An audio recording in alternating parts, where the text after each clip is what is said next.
À primeira impressão, a imagem parece registrar apenas um mergulho recreativo comum. Mas ao observar com mais cuidado, um detalhe perturbador surge ao fundo.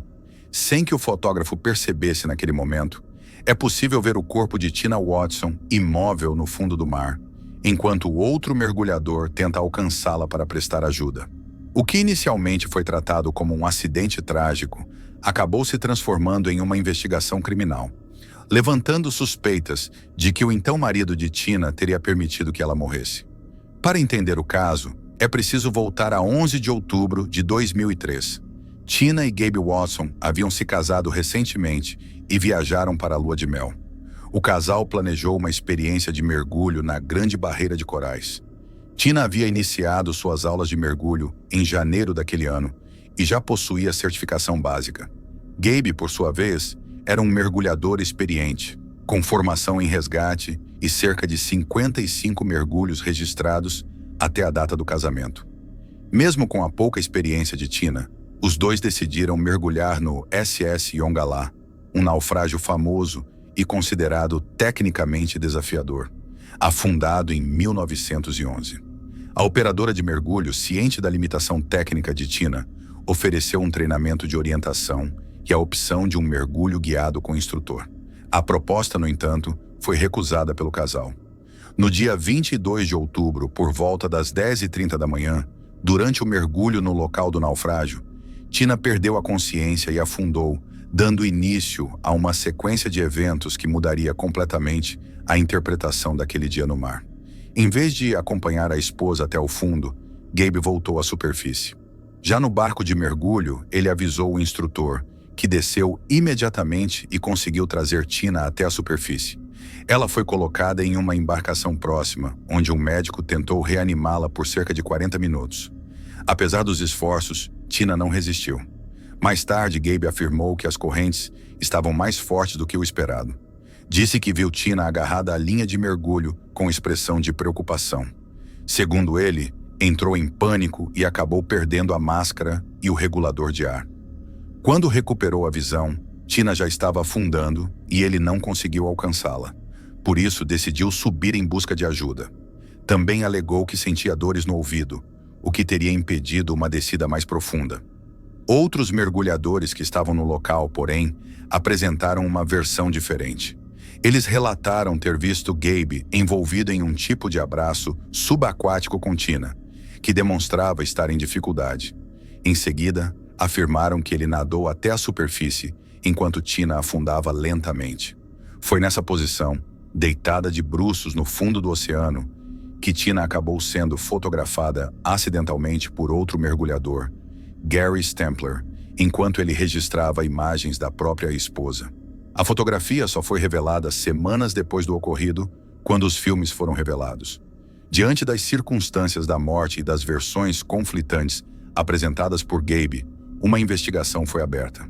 Promotores apontaram que o relato dele não correspondia aos dados registrados em seu computador de mergulho, levantando a suspeita de que o suprimento de ar de Tina teria sido desligado e que ela teria sido mantida submersa até perder a consciência.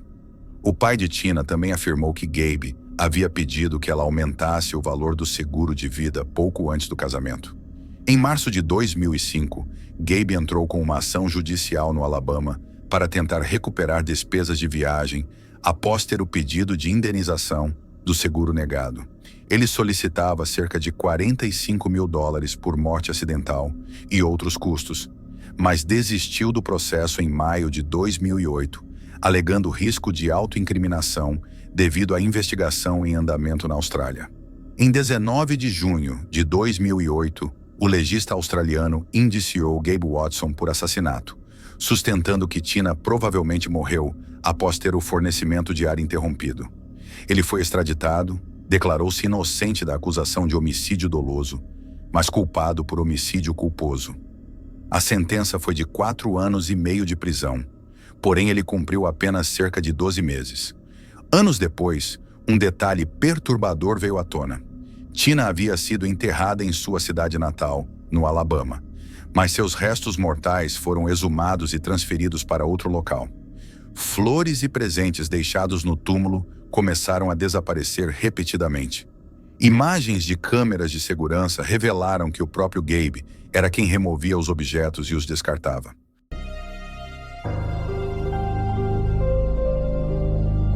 Em outubro de 2013, uma tragédia devastadora ocorreu a cerca de 60 metros de altura. A fotografia capturada nesse dia mostra os momentos finais angustiantes de dois jovens mecânicos que ficaram presos no topo de uma turbina eólica em chamas, sem qualquer meio de fuga. Arjan Kuz, de 21 anos, e Dean Si, de 19, faziam parte de uma equipe de 4 engenheiros encarregados da manutenção de rotina em uma das turbinas de 67 metros do parque eólico Delta Winds, em Oudtgensplaat, na Holanda. Durante o trabalho, um incêndio inesperado começou na estrutura principal da turbina, por razões que até hoje não foram completamente esclarecidas. A hipótese mais provável é que um curto-circuito na fiação tenha provocado as chamas, que rapidamente se alastraram, bloqueando a única escada de evacuação disponível. 2 membros da equipe conseguiram escapar, mas Arjan e Dean ficaram presos e foram forçados a subir até o topo da turbina na tentativa desesperada de se salvar. No entanto, as chamas logo começaram a consumir a plataforma onde estavam. Testemunhas no chão capturaram imagens angustiantes dos 2 jovens se abraçando no que pareciam ser seus últimos momentos. Diante da situação extrema, um deles tomou a difícil decisão de pular da turbina, preferindo isso a ser consumido pelo fogo.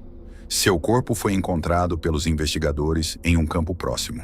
O outro jovem não conseguiu escapar das chamas e seus restos mortais foram recuperados pelos bombeiros após conseguirem controlar o incêndio. Esse trágico acidente levou a uma grande revisão das normas de segurança em parques eólicos. Medidas como a implementação de protocolos de emergência mais rigorosos, treinamentos regulares de evacuação e a introdução de kits de resgate com cordas e equipamentos de rapel foram adotadas com o objetivo de garantir que uma catástrofe como essa nunca mais aconteça.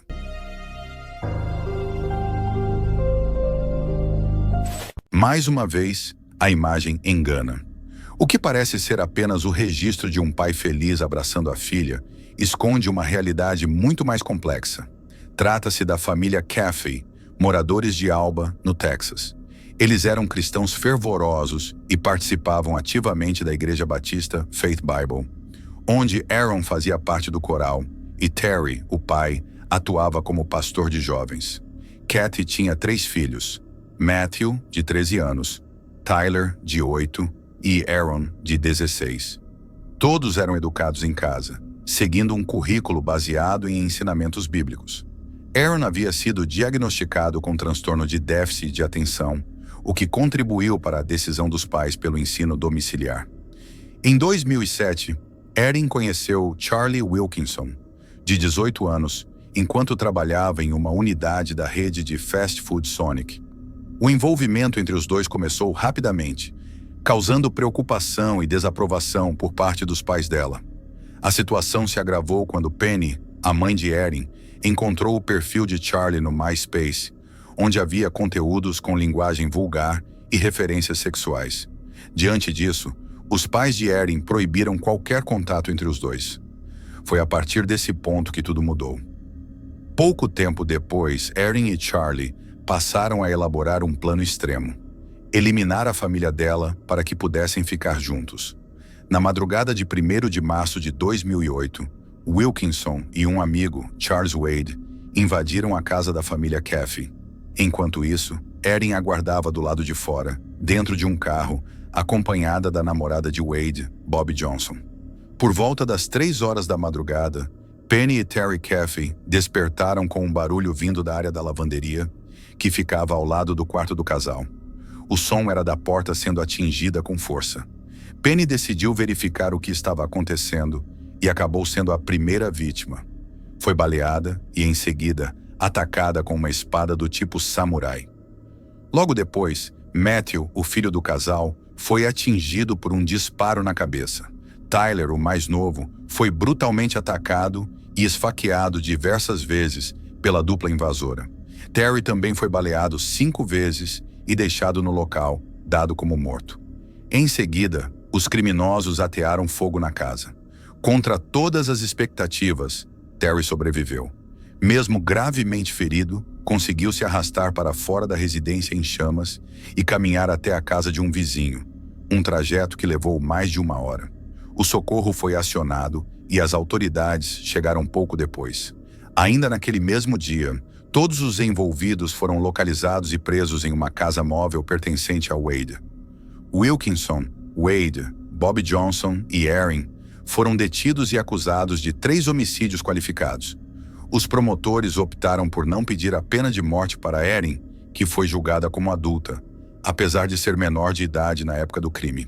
Ela aceitou um acordo judicial e recebeu 2 penas de prisão perpétua, com possibilidade de liberdade condicional, apenas após os 59 anos. Wilkinson e Wade também firmaram acordos e foram condenados à prisão perpétua sem direito à liberdade condicional. Bob Johnson, que participou do crime, mas não utilizou arma, recebeu uma sentença de 40 anos, podendo solicitar liberdade condicional após cumprir 20. Após a tragédia, Terry enfrentou um período profundo de sofrimento e chegou a lidar com pensamentos suicidas. Com o tempo, encontrou apoio na fé e decidiu perdoar a própria filha. A imagem dos dois se abraçando, mostrada no início, representa esse processo. Atualmente, Terry dedica sua vida ao ministério, compartilhando sua história em escolas e igrejas. Ele se casou novamente e construiu uma nova família com sua esposa, Karen, com quem teve 4 filhos.